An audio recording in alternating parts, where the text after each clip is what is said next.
సముద్రం మన భూమి మీద ఎన్నో రహస్యాలు తనలో దాచుకుంది. మీకు తెలుసు అనుకుంటా, మనం హ్యూమన్ సముద్రాన్ని కేవలం 5% మాత్రమే ఎక్స్ప్లోర్ చేయగలిగాం.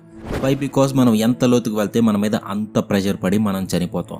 ఎలా అనుకుంటే మన ఛానల్లో ఆల్రెడీ ఒక వీడియో చేశాను, ఎవరన్నా చూడాలనుకుంటే డిస్క్రిప్షన్లో ఆ వీడియో లింక్ కూడా ఇస్తాను, చూడండి. దానికంటే ముందు సముద్రంలో ఉన్న ఎన్నో జీవులు, పురాతన వస్తువులు, దాంతోపాటే ఏన్షియంట్ సిటీస్ సముద్ర గర్భంలో మునిగిపోయాయి. అందులో ముఖ్యంగా లైన్ సిటీ చైనా, యొనాగుని, జమా, port of Jamaica and Dwaraka.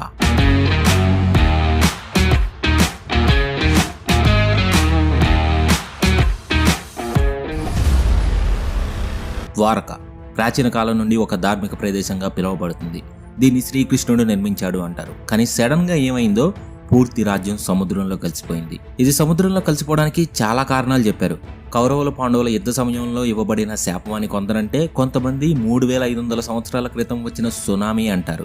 కానీ సముద్ర గర్భంలో ద్వారకా నగరం అనేది ఒకటి ఉండేది అనడానికి చాలా అవశేషాలు దొరుకుతూ ఉంటాయి.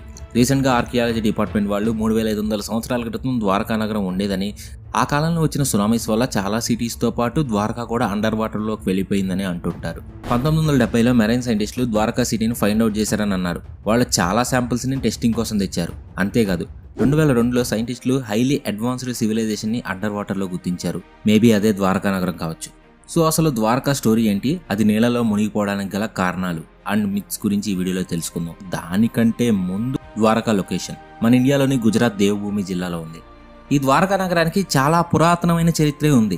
ద్వారకాని శ్రీకృష్ణుడి యొక్క కర్మభూమి అని కూడా అంటారు. మహాభారతంలో వర్ణించిన దాని ప్రకారం శ్రీకృష్ణుడు కంసుడిని వధించిన తర్వాత జరాసంధుడు యాదవుల్ని కృష్ణుని అంతం చేయాలనుకుంటాడు. తను తరచుగా మధురా నగరంపై దాడి చేస్తూ ఉంటాడు. రోజు రోజుకి జరాసంధుడి ఆగడాలు ఎక్కువైపోయి ఫైనల్లీ యాదవుల్ని కాపాడటం కోసం శ్రీకృష్ణుడు సముద్ర తీరాన ఒక అందమైన నగరాన్ని స్థాపించాడు. అదే ఈ ద్వారకా నగరం. ఈ ద్వారకా నగరం ఎంతటి హై టెక్నాలజీ సిటీ అంటే, పెద్ద పెద్ద అపార్ట్మెంట్స్, మార్కెట్స్, గార్డెన్స్, పూల్స్, నీటి సరస్సులు, బావులు కూడా ఇక్కడే ఉన్నాయి. ఈ ద్వారకా నగరం యొక్క కట్టడాలు ఈ కాలం టెక్నాలజీకి ఏమాత్రం తక్కువ కాదు. అండ్ దీన్ని కేవలం 1 డేలో నిర్మించారు అన్నట్టు కథల్లో ఉంది. ఇక మిత్ విషయానికి వస్తే, శ్రీకృష్ణుడు కౌరవ పాండవ యుద్ధం తర్వాత గాంధారి చేత శపించబడినట్టు తెలుస్తుంది. నా పుత్రశోకంకి బదులు యాదవ వంశం నీ అందమైన నగరం నీంట మునుగుతుంది అనే ఆ వందంట.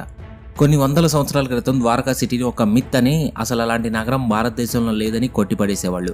కానీ రీసెంట్ టైంలో జరిగిన రీసెర్చ్కి ద్వారకా నగరానికి కంపేర్ చేస్తే మ్యాచ్ అవుతున్నాయి. మొట్టమొదటిసారిగా ఈ ద్వారకా సిటీని 1963లో కనుక్కున్నారు. ఆ తర్వాత 1979లో డాక్టర్ ఎస్ఆర్ రావు గారు మెరైన్ పురావస్తు శాస్త్రవేత్తల సహాయంతో 3000 సంవత్సరానికి చెందిన కొండలను కనుక్కున్నారు. 1963 నుండి 1990 వరకు చాలా మంది ఈ ద్వారకా సిటీని డీకోడ్ చేయడానికి చాలా ప్రయత్నాలు చేశారు. కానీ ద్వారకా సిటీని మొట్టమొదటిసారిగా చూసిన క్రెడిట్ ఎస్ఆర్ రావు గారి బృందంకి చెందుతుంది. తిరిగి 2007లో గవర్నమెంట్ పర్మిషన్ ఇవ్వడంతో ఆర్కియాలజిస్ట్ అలోక్ త్రిపాఠి గారు అండర్ వాటర్లో ద్వారకా సిటీకి చెందిన కొన్ని శిల్పాలు చూశారు. కానీ ఆయన వాటికి దైవ శిల్పాలు అని అనదలుచుకోలే. అవి న్యాచురల్ శిల్పాల్లా కనిపించడంతో అవేంటో తెలుసుకోవడానికి రీసెర్చ్కి అప్పగించారు. ఈ ద్వారకా నగరం ఒక దీవిలా ఉండేది. ఈ నగరానికి రావాలంటే ఓడల ద్వారా, నౌకల ద్వారానే దారుండేది. ఇతిహాసాల్లో, పురాణాల్లో ద్వారకా నగరానికి 6 భాగాలు ఉండేవి. హరివంశ భద్రత కోసం సీల్స్ ఉంటాయని రాసుంది. తవ్వకాల్లో బయటపడిన లేఅవుట్ కూడా 6 భాగాల్లో ఉంది. అంతేకాదు కొన్ని సీల్స్ కూడా ఉన్నాయి. ఇవన్నీ ఆ కాల్పనిక ద్వార నగరానికి సరితూగుతాయి. అంతేకాదు ఒక విష్ణువు రాతి విగ్రహం కూడా దొరికింది. అలాగే నాణేలపైన మహాభారతానికి సంబంధించిన గుర్తులు కూడా ఉన్నాయి. చాలా కాలం వరకు ఈ ప్రాంతంలో డాక్టర్ రావు గారు తవ్వకాలు చేశారు. కానీ ప్రభుత్వానికి సంతృప్తి చెందే విషయమేమీ వెలుగులోకి రాలేదు. మన భారతదేశంలో ఎక్కువ స్టడీ చేసిన ప్రాంతంలో ద్వారకా మిస్సింగ్ సిటీ ఒకటి. గల్ఫ్ ఆఫ్ కాంబేట్లో తవ్వకాలు జరిపినప్పుడు రెగ్యులర్గా నాణేలు దొరికాయి. గోడలు, స్తంభాలు, త్రిభుజాకారం, యాంకర్లు, ఇంకా వేరువేరు కట్టడాలు కనిపించాయి. 2001లో national institute of oceanography students సముద్రం యొక్క 7 కిలోమీటర్స్ దూరంలో కాలుష్యం గురించి సర్వే చేస్తున్నారు. నిజానికి వాళ్ళు ఈ ద్వారకా సిటీ కోసం ఏం వెళ్ళలేదు. బట్ వాళ్ళలో ఉన్న స్కూబా డైవర్లకి మాత్రం నీటి లోపల రాళ్లలో నిర్మించిన భవనాలు చూశారు. అలాగే వాళ్లతో పాటు చాలా శాంపిల్స్ కోసం కాపర్ రాణాలు, రాళ్ల విగ్రహాలు తీసుకొచ్చారు. వాళ్ళవి 3500 సంవత్సరాల క్రితం నాటివని అనుకున్నారు.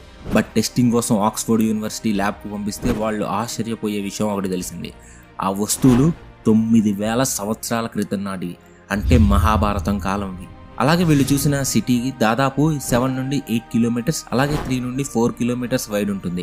పురాణాల్లో కూడా ద్వారకా నగరం కొలత ఇంతే చెప్పబడింది. కానీ ఈ జనరేషన్కి కావాల్సింది మిత్స్ కాదు, ప్రూఫ్స్.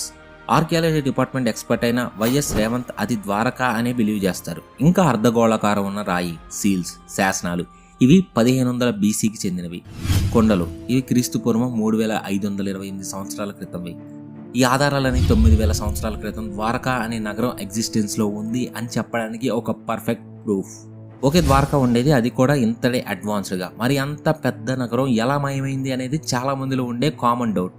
దీనికి 3 కారణాలు ఉన్నాయి. 1 సముద్ర గర్భం యొక్క ఉపరితలం మార్పు చెందడం. 2 భారీ భూకంపం లేదా సునామీ అయి ఉంటుంది. 3 సముద్రం యొక్క నీటి మట్టం అకస్మాత్తుగా పెరిగిపోవడం. వీటిలో రెండింటిని నమ్మచ్చు, సునామీ లేదా భూకంపాలు. 2 ఉన్నట్టుండి సడన్ గా సముద్రం యొక్క నీటి మట్టం పెరిగిపోవడం. సో అసలు ఈ నీటి మట్టం పెరగడం ఎలా జరుగుతుంది అని రీసెర్చ్ చేస్తే ప్రతి ఏడాది సముద్రంలో ఏదో ఒక మార్పు జరుగుతూనే ఉంటాయి. వాటిలో ముఖ్యమైనది ఈ నీటి మట్టం అంటే వాటర్ లెవెల్ పెరగడం. ఫీల్డ్ వర్క్ సైంటిస్టులు రాబోయే రోజుల్లో ఈ సముద్రంలో హఠాత్తుగా నీటి మట్టం పెరిగిపోతుందని అన్నారు. గత కొన్ని నెలలుగా సముద్రం ఉపరితలం పైన 10% కంటే ఎక్కువ నీటి మట్టం పెరిగింది అని అన్నారు.